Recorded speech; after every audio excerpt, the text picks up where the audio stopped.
সাইদি সাহেব বলেছেন গাছের গোড়া আসতে নাড়া দিবে মামা বাড়ি দিল্লি গিয়ে পড়বা। তার কথা কবুল হয়েছে কি হয় নাই? ওলিদের কথা যে কবুল হয় তার প্রমাণ, বাস্তব প্রমাণ ওই তাগুতের কাছে জানিয়ে দিতে হয়। এই বাস্তব প্রমাণ হয়েছে তুমি দিল্লি গিয়ে পড়েছো। কথা বলেন, দিল্লি গিয়ে পড়েছে বাংলার জমিনে। ইসলাম বিরোধীদের কোন জায়গা বাংলার জমিনে নেই।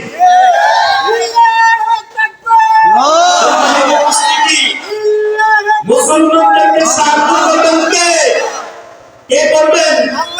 কথা বলেন, কে করবেন? সে আল্লাহ আছেন তো? কথা বলেন। আল্লাহ রাব্বুল আলামিন বলেন, মুমিনেরা তোমরা পেরেশান হয়ে যাও না, ঘামে যাও না, তোমাদের বিজয় হবে।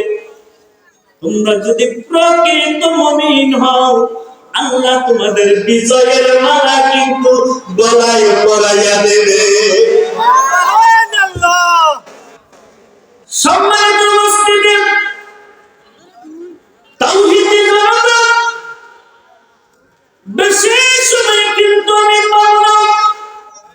আল্লাহ রাব্বুল আলামিন দুনিয়াতে আমাদেরকে সৃষ্টি করলে, ও মানুষ তোমরা দুনিয়াতে ভুল পথে এসে ভুল পথে তোমরা যদি সঠিক সিদ্ধান্ত আল্লাহর আইনে যদি নিয়ম কানুনগুলো যদি নীতিমালাগুলো যদি তোমরা মেনে চলো, আল্লাহ বললেন তোমাদের কোনো ভয় নাই, তোমাদের কোনো দুশ্চিন্তা নাই, আল্লাহ তোমাদেরকে বিজয় দান করবে।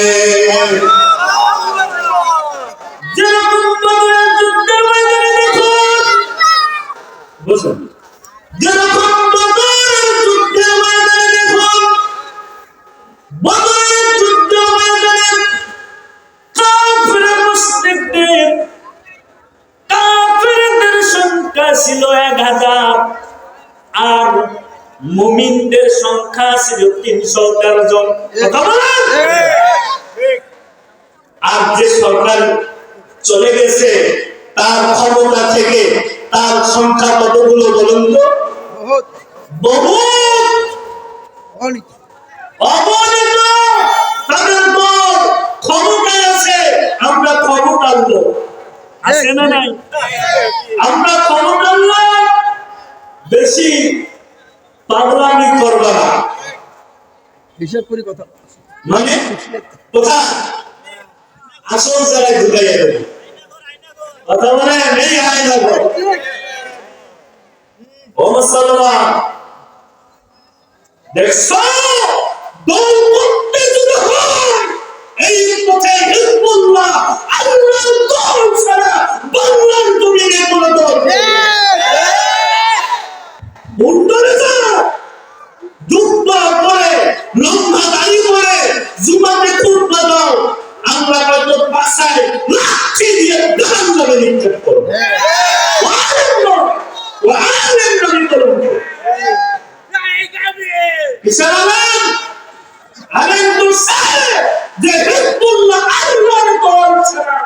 তাগুতের দলকে মাথা নত করে না, ও হলো আল্লাহর দল। তোমরা কোন দল? কোন দলের পক্ষে নাও? যে দল তোমাদেরকে জাহান্নামে প্রথম বানিয়ে দেয়, ওই দলের মুরিদ হওয়া যাবে। কথা বলেন। কথা অনেক ছিল, এতদিন বন্ধ ছিল। কি বলেন? বন্ধ ছিল। আমরা অন্ধকার কারাগারে দুনিয়া। এই হাদিস বলেছে আদ-দুনিয়া সিজনুল মুমিনিন ওয়া জান্নাতুল কাফির। জান্নাতুল কাফির মুমিনদের জন্য হলো দুনিয়াটা হলো জেলখানা। কথা বলে জেলখানা, আর কাফেরদের জন্য হলো বাগান। কাফেররা তাদের নিয়ম, তারা যেটা বলবে সেটাই বাস্তবায়ন।